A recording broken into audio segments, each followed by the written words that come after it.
Hey everybody, this is Christopher Nichols, and today I'd like to talk to you about one important skill. There's many of them to learn, but this is one important skill to get down, to make sure you learn it right. And that's how to learn from your mistakes. How many times have you been in a situation, a painful situation, especially like on finances, only to get yourself out of that mess, to turn back around a few months later or whatever, and end up right back in the same situation.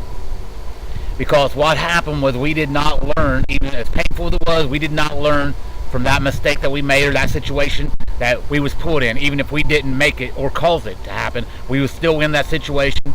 We felt the pain, and like I said, we did not learn from it, and we repeat that pattern again in the future. Sometimes, over and over and over and over for years.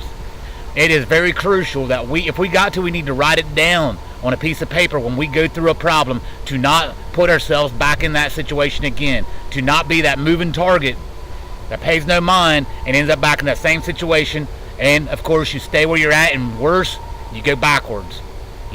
Not all the time. See, a lot of people think that if you do stuff halfway right, that's good enough, because at least you'll be in the safe zone. But that's not true. A lot of times, if you keep doing the same thing over and over and over, it's not leaving you in that one spot. You're going backwards. And whether you realize it or not, you are getting worse instead of better. You're not staying at a standstill. Always strive to be better than what you was in the past.